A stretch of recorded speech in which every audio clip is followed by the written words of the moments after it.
తిరుపతిలో సంచలనం సృష్టించిన పసుపులేటి మురళి హత్య కేసు మరోసారి వార్తల్లో నిలిచింది. కేసు విచారణ కీలక దశకు చేరుకున్న సమయంలో వెన్నుపోటు పార్టీకి చెందిన నేత ఒకరు ప్రధాన సాక్షులను బెదిరిస్తున్నారు అంటూ మృతుడి కుటుంబ సభ్యులు ఆరోపణలు చేస్తున్నారు. ఈ ఆరోపణలు టీడీపీ తిరుపతి నియోజకవర్గ ఇన్ఛార్జ్ జేబీ శ్రీనివాస్ పై రావడంతో వ్యవహారం కాస్త రాజకీయంగా వేడెక్కింది. 2019 డిసెంబర్ 21న తిరుపతిలో జరిగిన పసుపులేటి మురళి హత్య అప్పట్లో సంచలనం సృష్టించింది.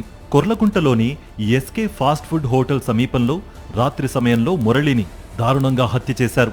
ఈ హత్య వెనుక పాత కక్షలే కారణమని పోలీసులు అప్పట్లో దర్యాప్తులో గుర్తించారు.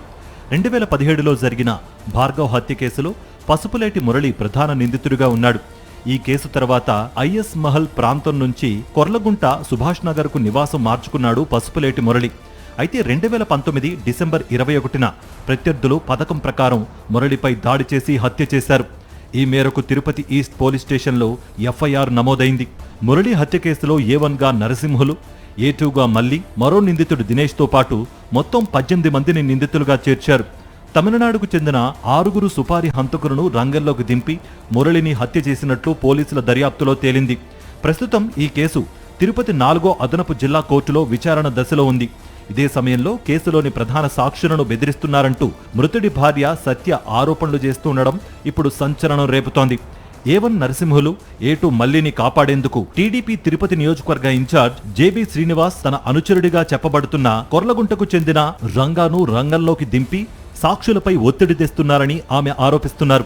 ఈ కేసులో ప్రధాన ప్రత్యక్ష సాక్షిగా ఉన్న చిన్నాను పాత కేసు పేరుతో పోలీసులు విచారణకు పిలిచి మరుసటి రోజు కోర్టులో తమకు అనుకూలంగా సాక్ష్యం చెప్పాలని ఒత్తిడి తీసుకొచ్చారని మురళి భార్య సత్య ఆరోపిస్తున్నారు. ఇంకా ఈ కేసులోని ఇతర సాక్షులైన హరీష్, యోగానంద్, రాము, సాయి కుమారి తదితరులను కూడా భయభ్రాంతులకు గురిచేస్తున్నారని సత్య ఆరోపిస్తున్నారు. సాక్షులందరికీ పోలీస్ రక్షణ కల్పించాలని ప్రభుత్వాన్ని వేడుకుంటున్నారు. నా సాక్షులను ఎత్తుకొని వెళ్ళిపోయారు సార్. ఇప్పుడు కొంతమంది కొర్లగుంటలో జగ్గ వెళ్ళి వాళ్ళ సాక్షులను బెదిరించి ఎత్తుకొని వెళ్ళిపోయి వీళ్ళ నెలకి ఎవరున్నారంటే జేపీ ఉన్నాడు అని ఖచ్చితంగా చెప్తున్నాడు. ఆ మనిషి తీసుకొని వెళ్ళి ఇప్పుడు సాక్షులు బెదిరించిన వరకు ఎంతవరకు కరెక్ట్ సార్ ఇది? నేనేమి అడగలే కదా. నా భర్తను చంపిన వాళ్ళకి న్యాయం చేయండి సార్, నాకు వాళ్ళకి శిక్ష వేయమనే కదా సార్ నేను అడిగాను. నేనేమి అన్యాయంగా అడిగానా? నా భర్త చనిపోవడం నిజమే కదా సార్. నడి రోడ్లు నా బిడ్డలు నేను నడి రోడ్లో ఉన్నాం కదా సార్. ఇంతంతా ఏం చేయాలి సార్? ఇలాంటి రాజ్యంలోన మనం ఉంది. ఒక ఆడదానికి న్యాయం జరగదా సార్? జరిగిన దానికే కదా నేను అడుగుతున్నాను. మరోవైపు సాక్షులను బెదిరించడం ద్వారా నిందితులను కాపాడే కుట్ర జరుగుతోందని మురళి సోదరుడు రవి ఆరోపించారు. తిరుపతిలో రౌడీ రాజకీయాలకు తావు లేకుండా ప్రభుత్వం చర్యలు తీసుకోవాలని, తమ తమ్ముడి హత్య కేసులో నిందితులకు చట్ట ప్రకారం కఠిన శిక్ష పడేలా చూడాలని ఆయన డిమాండ్ చేశారు. కొంతమంది 4-5 మందిని ఆ జగ్గ అనే అతను వాళ్ళ ఇంటి పక్కన ఎక్కడో పెట్టి దాచిపెట్టి భయప్రాంతులు చేస్తున్నారు కేసు జరగనీయకుండా. ఇది ఎక్కడ న్యాయమో జేబీ? ఇది నువ్వు ఆలోచించు జేబీ. మా తమ్ముడు చనిపోయింది, నాకు తెలుస్తుందా నొప్పి?